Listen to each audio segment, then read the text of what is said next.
ہم جب خانہ کعبہ گئے تو ہم نے ایک جیسا لباس پہنا، ایک جیسی زبان استعمال کی، ایک ساتھ طواف کیے، ایک سال سعی کی، ایک ساتھ انداز سے جب وہاں پر چلے تو وہاں ہر جگہ کے حاجی آئے تھے، لندن کے، امریکہ کے، کینیڈا کے، انڈیا کے، دیوبند کے، بریلی کے، سارے آدمی آئے۔ آنے کے بعد انہوں نے زمزم کا پانی عقیدت سے منہ پہ ملا، آنکھوں سے لگایا، وضو کیا، پانی تو ہے۔ اب جب چلے تو سب کے ہاتھوں میں ایک ایک، کہنے یہ کیا چیز ہے؟ انہوں نے کہا پانی لیے جا رہے ہیں۔ کیا انڈیا میں پانی نہیں ملتا؟ امریکہ میں پانی کی کچھ کمی ہے، کینیڈا میں پانی نہیں ہے، امریکہ میں پانی نہیں ہے، کچھ کمبینیشن یہاں کا H2O کے علاوہ کچھ اور چیز ہے؟ کہ نہیں، سب کا پانی ایک ہی ہے۔ کہا پھر یہ پانی کیوں لے کے چلے؟ تو انہوں نے کہا کہ یہ آب شفا ہے، اس سے وضو کریں گے، بیماروں کی یہ شفا ہے، برکت ہے یہ ہمارے لیے، گھر میں چھڑکیں گے عظمت بڑھے گی۔ کہا اس پانی کی، یہ پانی ہے کیا چیز؟ کہا تم کو نہیں معلوم، اب سے 6000 سال پہلے تقریباً اسی زمین کے اوپر نبی کا بیٹا نبی زادہ پیاس کی بنا پر ایڑیاں رگڑ رہا تھا، اس کے ایڑیاں رگڑنے کی بنا پر چشمہ جاری ہوا، اس چشمے کا نام ہے آب زمزم۔ 6000 برس ہو گئے آب زمزم کو بہتے ہوئے، اور آج تک یہ مقدس ہے، ڈیوائن ہے، ہولی ہے، پیارا ہے، شفا ہے، بخشش ہے، سہارا ہے۔ تو 6000 سال کے پیریڈ میں کہیں اس کا ایک فٹ ختم نہیں ہوا، تاثیر ختم نہیں ہوئی۔ کہا عظمتیں جو وہاں سے آتی ہیں ان کی پیریڈ کی بنا پر عظمتیں ختم نہیں ہوا کرتی۔ تو معلوم یہ ہوا کہ 6000 سال پہلے، 4000 سال پہلے نبی زادہ زمین پر ایڑیاں رگڑے تو اس سے جو پانی بنے وہ آب شفا بن جائے۔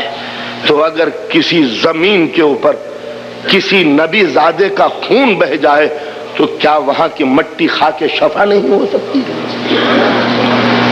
جب نبی زادے کے قدم کی بنا پر پانی آب شفا بن سکتا ہے، حالانکہ وہاں نبی زادے کا قدم مت ٹچ ہوا تھا، قدم ٹچ ہوا تھا، مس ہوا تھا صرف، تو پانی مقدس بن گیا۔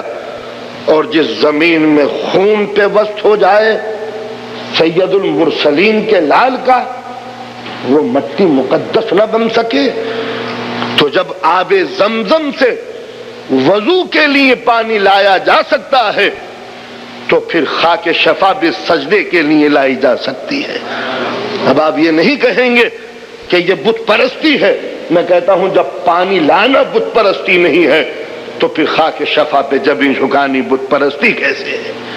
تو لہذا خانہ کعبہ میں جانے کے بعد پتہ یہ چلا کہ یہ حج ہے کیا چیز، خانہ کعبہ ہے کیا چیز، زمزم کیا چیز ہے، صفا و مروہ کیا چیز ہے۔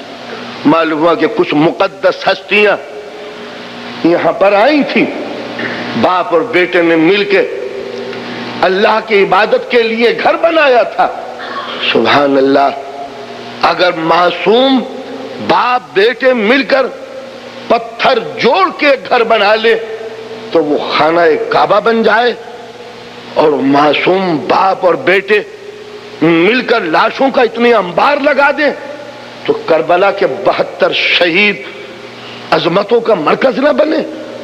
تو جب ابراہیم اور ان کی نسل کی یاد منانا بدعت نہیں تو پھر رسول کے گھرانے کی قربانیوں کو یاد کرنا بھی بدعت نہیں ہو سکتا۔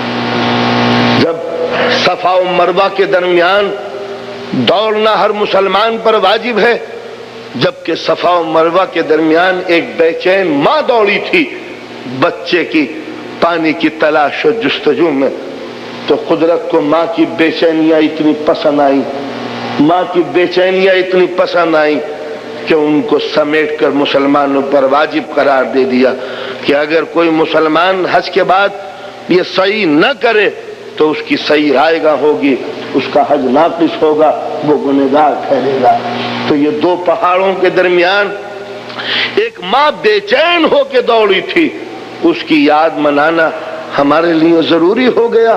تو اگر مقتل سے خیمے سے مقتل کی طرف اگر کوئی بے چین باپ گھر سے خیمے کی طرف، میدان سے خیمے کی طرف، خیمے سے میدان کی طرف آئے تو اس کی یہ صحیح اور روز عاشور اس کی یاد منانا بدعت کیسے بن سکتی ہے؟ تو یہ عبادتیں اس لیے تھی تاکہ ہماری محبت اور اخوت بھی پیدا ہو، اور یہ حج اس لیے تھا تاکہ نبی کے گھرانوں کی قربانیاں ہماری نگاہوں کے سامنے رہیں۔